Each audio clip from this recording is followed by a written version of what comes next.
कार्यक्रम के उपलक्ष्य में ये एक कार्यक्रम जो कि मंसूराबाद में आयोजित किया गया है।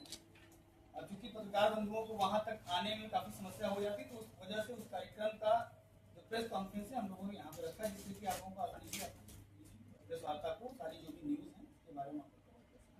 और कार्यक्रम के बारे में मैं बताऊं तो आज के इस कार्यक्रम में हमारे राष्ट्रीय कांग्रेस के जो कि राष्ट्रीय उपाध्यक्ष हैं पिछड़ा प्रकोष्ठ, इसके साथ ही साथ लक्ष्मी गुप्ता जी हैं, ये राष्ट्रीय समन्वयक हैं, सदस्य हैं, प्रभारी हैं प्रयागराज और जौनपुर से। इसके साथ साथ रमेश मौर्य जी आप जो है आप भी राष्ट्रीय समन्वयक हैं। और ये असरार नियाजी जी सर हैं, आप सह समन्वयक हैं। और अशफाक अहमद जी हैं जो कि हमारे यहाँ के जिला अध्यक्ष हैं, आपको शायद परिचित भी होंगे अगर आप विधानसभा से हैं। बाकी मंजू मौर्य जी हैं जो कि प्रभारी हैं पापा मऊ के और महासचिव हैं पिछड़ा प्रकोष्ठ। ये आप सभी लोग आपके बीच में आज उपस्थित हुए हैं और जो कि छत्रपति साहू जी महाराज की जयंती की पूर्व संध्या के जो कार्यक्रम का आयोजन किया गया है। वर्तमान समय में बहुत सारी योजनाएं सरकार की चलाई जा रही है।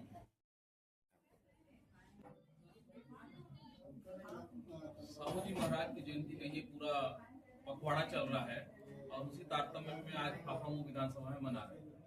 देखिए, कहना है कि ओबीसी की जय हो और हमारा हिस्सा तय हो।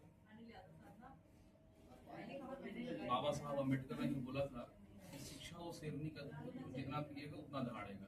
तो हम लोग सामाजिक न्याय की ओर जा रहे हैं और जो हमारा हिस्सा है उसको हम मांग रहे हैं कि भाई जितनी हमारी आबादी है, जिसकी जितनी संख्या भारी उसकी उतनी हिस्सेदारी। उस न्याय के तहत अगर हमारी आबादी है तो हमको न्याय मिलना चाहिए और आरक्षण हमको मिलना चाहिए। जैसा कि छत्रपति साहू जी महाराज ने 50% आरक्षण लागू किया था उस जमाने में 1902 में आजादी से पहले, तो आज क्यों नहीं है लागू जो आरक्षण?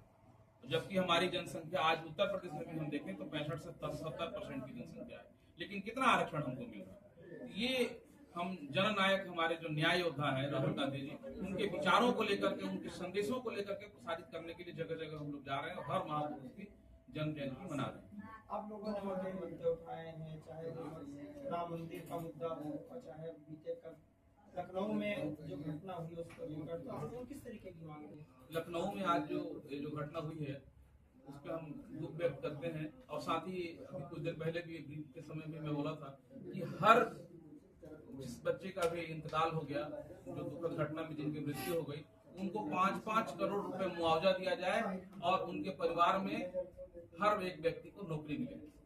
पूरे प्रदेश भर में राम मंदिर का मुद्दा करवाया बात की जाए, जिस तरीके से आप लोगों ने मांग उठाई है, किस तरीके की मांग उठाई है, क्या आगे आप लोगों की रणनीति है?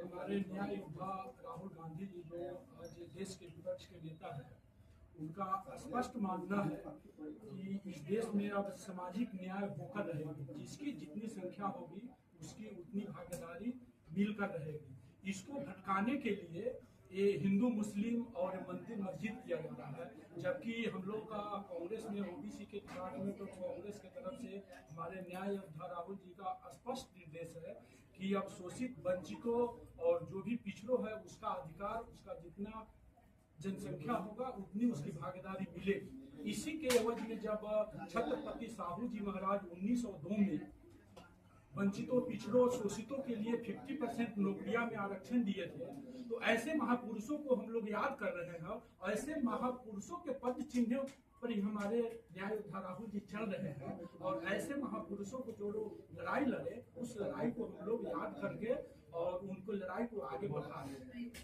एसीएस संजय प्रसाद जी ने आज एसआईटी की रिपोर्ट एसीएस फंसी है, तो आपको क्या लगता है और ओबीसी डिपार्टमेंट की तरफ से क्या रोक है? देखिए, ये हमेशा से होता आया है ऐसा। आपने बहुत सही मुद्दा उठाया कि छोटी मछलियों को पकड़ा गया और बड़ी मछलियों को छोड़ दिया गया। तो इसकी हम मांग करते हैं कि जो भी जांच एसआईटी रिपोर्ट आई है उसको सार्वजनिक किया जाए, ताकि आम पब्लिक को, आम जनता को, देश की जनता को पता चले कि ये सही क्या है और गलत क्या है। तभी हमारे राष्ट्रीय उपाध्यक्ष जी ने बताया कि जब भी कोई हम मांग करते हैं, जब भी कोई हम लोग आंदोलन लेके चलते हैं, तो इनको उलझा दिया जाता है मंदिर मस्जिद के चक्कर में कि हिंदू है, मुस्लिम है। मैं भी मांग करता हूँ, आप लोगों को बताता हूँ कि मंदिर मस्जिद गिरजाघर ने बांट दिया भगवान को, धरती बांटी अंबर बांटा, मत बांटो इंसान को। तो मैं आपके माध्यम से ये संदेश देना चाहता हूँ कि कभी भी हम लोग को हिंदू मुस्लिम या धर्म के आधार पर नहीं बांटना चाहिए। जुलाई में राहुल गांधी जी प्रयागराज आ रहे हैं, उसको लेकर के क्या तैयारियां हैं सर? जुलाई में आदरणीय राहुल गांधी जी का जो कार्यक्रम है वो छात्रों को लेकर के जो समस्या हुई पेपर लीक को लेकर के आज पूरे देश की आवाज बन गए हैं जननायक आदरणीय राहुल गांधी जी, जिसको भारतीय जनता पार्टी की सरकार दबाना चाहती है। उनके किए गए हर कामों को दबाना चाहती है। जितना उनको बदनाम करने में भारतीय जनता पार्टी सरकार अपना पैसा हर चीज खर्च कर रही है, अगर यही देश को बढ़ाने में वो काम करें तो देश का विकास भी होगा और छात्रों के साथ उनके जीवन का खिलवाड़ नहीं होगा। आदरणीय राहुल गांधी जी ने पेपर लीक की बात जो उठाई है और उनके नेतृत्व में कांग्रेस पार्टी हमेशा से सदैव छात्रों की आवाज बनी है और बनती रहेगी। आदरणीय राहुल गांधी जी का जो बिगुल जो छात्रों को लेकर के कोटा में हुआ वो एकदम सब लोगों के हितकारी जो छात्र हैं उनकी तरफ एक देख रहे हैं, अपना भविष्य देख रहे हैं।